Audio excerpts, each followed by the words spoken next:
How would Jay-Z have become Jay-Z that he is if it wasn't for Nas and, for Pac and Big being out? A lot of artists wouldn't be as big as they are if they were here. I was there when Big Daddy Kane brought out Jay-Z for the first time. I want y'all to be some friends of mine, okay?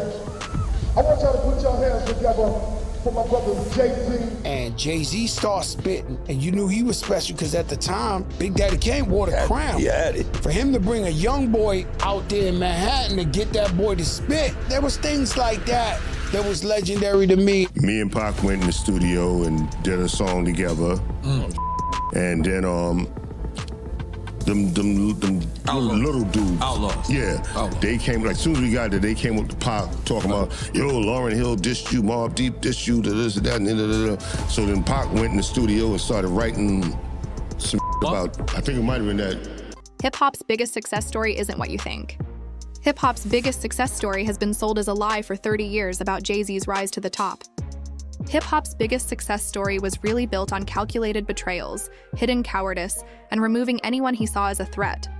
Hip-hop's biggest success story has now been shattered by Big Daddy Kane, who exposed the truth behind the carefully crafted image. Hip-hop's biggest success story connects 3 decades of suspicious behavior, from mentors he left behind to legends he feared to modern artists he tried to destroy. Hip-hop's biggest success story isn't just about rap beef, but about a man whose billion-dollar legacy is soaked in jealousy, spite, and blood. Hip-hop's biggest success story comes with receipts that are undeniable. Hip-hop's biggest success story shows how we've all been betrayed by someone we helped, but what you're about to hear will make you sick. Hip-hop's biggest success story proves Jay-Z wasn't some discovered genius waiting to be found. Hip-hop's biggest success story began with him being rejected by every major label in the industry. Hip-hop's biggest success story was forced forward only because Kane burned his own reputation to get this nobody a deal. Hip-hop's biggest success story shows how the humiliation Kane endured while pitching Jay-Z should have been a warning sign, but he kept believing. Hip-hop's biggest success story reminds us that real people fight for others even when the world says no. Jay-Z, I heard that no one really wanted to sign him when you were shopping him around the record labels. Is that true? Yeah. This was, I want to say, I don't know, 90, 91 maybe. We was, we recorded some songs, probably about 4 or 5 songs on Jay-Z, and shopped them to several different record labels, and they all passed. None of them could see the vision. But I mean, I'm gonna be honest with you about that.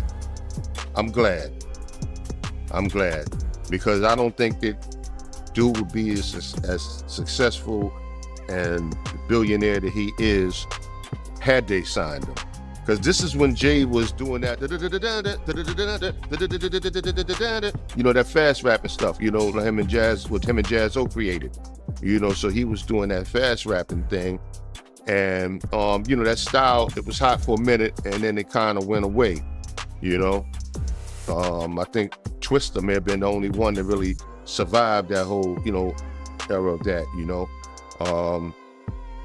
So, I mean, I don't think that Jay would have really blew up had he came out, with that flow. So the label's issue with him was his flow? Yeah. It was like, with some people, they didn't, like the flow. With some people, they didn't like the image. It differed, but, nevertheless, we couldn't make it happen. Imagine the embarrassment Kane felt walking into label after label, vouching for someone who couldn't even get a meeting. Imagine the embarrassment Kane carried when he looked like a fool because of Jay-Z. Yet he kept pushing because he saw potential where others saw nothing. Imagine the embarrassment of loyalty being repaid in the worst way possible. Imagine the embarrassment Kane ignored even after seeing the warning signs that should have made him walk away. Imagine the embarrassment of knowing exactly what kind of person Jay-Z really was. Imagine the embarrassment of hearing what Kane said about Jay's character 30 years ago. Words that will chill you to the bone. Jay was more quiet, but I mean, I learned that Jay was being quiet because he was taking notes. He was taking notes, observing everything, taking it all in. Because, sometimes you're around and you're watching to see things to do. But some people are around watching, seeing what not to do.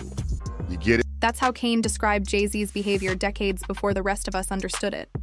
That's how Kane described Jay as the type who would quietly observe, study everyone, and wait for the perfect moment to strike. That's how Kane described it, not just personality, but a warning about character. That's how Kane described Jay-Z to the hip-hop community, calling him calculating and patient in the most dangerous way. That's how Kane described what nobody listened to, because we were distracted by the performance. That's how Kane described Jay's ability to sit back, watch how everyone moved, learn their weaknesses, and attack when least expected. That's how Kane described the snake behavior he saw and tried to warn us about.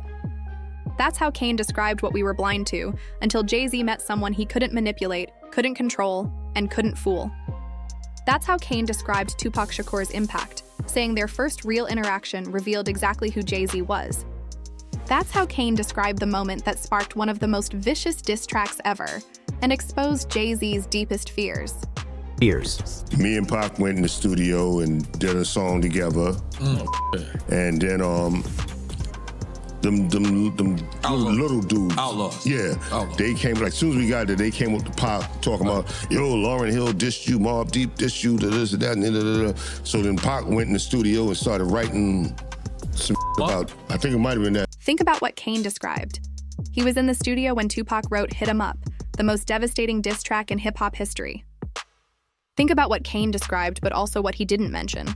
Why Tupac had such a personal reaction to Jay-Z. Think about what Kane described, because this wasn't just competitive rap beef. Think about what Kane described. Tupac despised Jay-Z because he could see through the act that fooled everyone else. Think about what Kane described. Tupac knew Jay-Z was fake before fake became Jay-Z's brand. Think about what Kane described and how that recognition terrified Jay more than any diss track. Think about what Kane described. The fear was so real that when both men were in the same city, Jay-Z's cowardly nature got exposed. Think about what Kane described. Gondal, who witnessed it, revealed how scared the so-called king of New York really was when faced with someone authentic.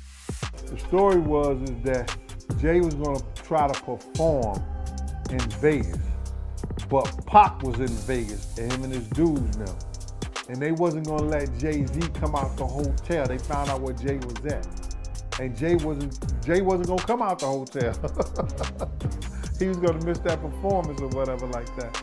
But then Dame Dash called some people and they got back to Chaz and they made some phone calls.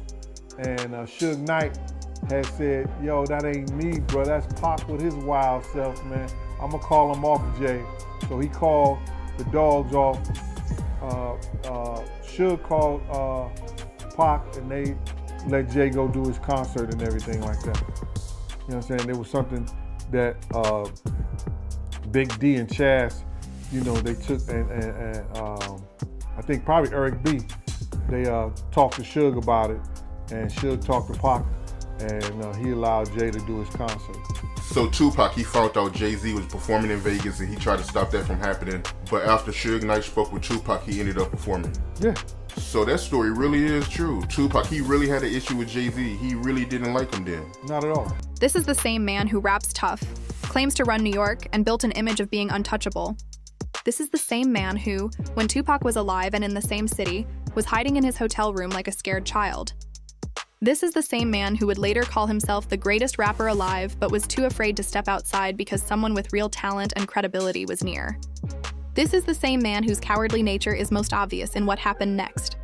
This is the same man who suddenly found courage the moment Tupac died and could no longer respond. This is the same man DJ Clark Kent exposed for making the most cowardly move in hip-hop history. This is the same man who, once you hear it, reveals exactly who Jay-Z really is behind the bravado. Jay did a record going at Pac, but right as it was about to come out, son died. Wow. We performed it though. Yeah? Where'd you perform it? Performed it once, and you have to understand, like, the chip on Jay's shoulder is so crazy that it's just like he had to perform.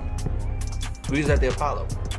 Wow. We was at the Apollo and he performed it, and it was scathing. Like, crowds was like, oh!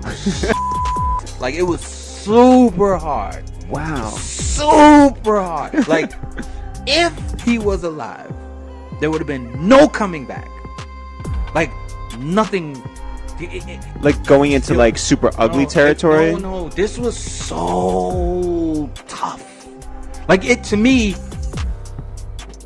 it probably was like one of the hardest diss records I've ever heard. It's because we were like, what the we got to do about this? With this why you know what I'm saying? And oh boy. When's the last time you heard it? We only heard it maybe like 3 or 4 times. We heard it before when it was made, and then we heard it at the show, and then it went away. Wow. Jay-Z literally waited until his biggest fear was gone forever before he performed his diss track. Jay-Z literally waited until he could dance on a grave instead of facing a rival in real life. Jay-Z literally waited until he could act brave by attacking someone who could never fight back. Jay-Z literally waited until Tupac was alive to stay hidden in hotel rooms, but the second Pac was gone, he was on stage at the Apollo Theater performing diss tracks. Jay-Z literally waited until the 90s ended to show the world his jealous and calculated behavior never stopped. Jay-Z literally waited until decades passed before victims of his tactics started speaking out. Jay-Z literally waited until the pattern Kane identified 30 years ago became a full-blown system of destroying competition. Jay-Z literally waited until modern artists confirmed what Tupac already knew. He can't stand rivals and will use his power to eliminate anyone who threatens his ego. Jay-Z has exhibited signs of envy, jealousy, hate, and stopping bags behind the scenes, allegedly. Why is it always the same story? So that means Nas made all of that stuff up. DMX made all of that stuff up. He was beefing for a minute with, 50, with Dame and Dipset for a while. And isn't it interesting how many feuds, even with females, that he's allegedly been behind as well? What about all of the people who have made... Nicki Minaj just confirmed everything we've been building toward, that Jay-Z's empire is built on sabotaging others instead of genuine talent. Nicki Minaj just confirmed the snake behavior Kane warned about has now grown into a full-blown system of career destruction. Nicki Minaj just confirmed that when Jay-Z gained power as president of Def Jam, the sabotage became personal and ruthless. Nicki Minaj just confirmed LL Cool J, a true hip-hop legend, experienced firsthand what happens when your success triggers Jay-Z's insecurities. Nicki Minaj just confirmed what LL went through should terrify every single artist in the industry. Well, I'll address it on a lot of different levels. As far as me going at Homeboy, look, my bottom line, my job is simple. I need my records promoted. People have to understand that when they talk about LL, you talking about 24 years. Okay. Not 12. Not 12. And when you talk about LL, you talking about 1984 and me starting the label. You know what I'm saying? Me, Russell, and Rick actually sitting there and starting Def Jam. So I'm not like I don't begrudge nobody their success and anything that's happening in their lives. And I hear a lot of silly about people talking about like I want a job up there. Like what part of me being LL Cool J makes somebody think I want a job at a record company? Like I don't know where people get that idea from, but that's like a fantasy. Because the reality is, I turned them records that job down 10 years ago, and I'll tell you why. Because just because you can bake a cake, you know what I'm saying, doesn't mean that you're qualified to run a bakery. You know what I'm saying? And you know, I never felt like I had the experience to do that job, so I didn't take the job. So people need to understand that. And as far as going at Jay, it's nothing personal. Like this is purely business. Like all I wanted him to do, all I want the record company to do is promote my records. I'm not looking to assassinate anybody's character. I'm not looking to degrade nobody. I ain't got to do that. Why would I need to do that? I mean, I'm going on my 13th record. And not my 13th record because I jammed 13 albums in the 12 or 13 years. I'm going on my 13th record in my 24th year of my career. I'm doing very well. I got Grammys on the wall. Everything is right. You know, so, you know, people when they look at me, they got to understand who's talking. You know what I'm saying? This is like, I'm not new to this. Like, I do this for real. I've been doing this. And, you know, a record needs to be promoted. And if somebody gives you their word, they got to keep it. It's as simple as that. So as far as me trying to degrade Homeboy or begrudging someone's success, it's impossible because I'm successful.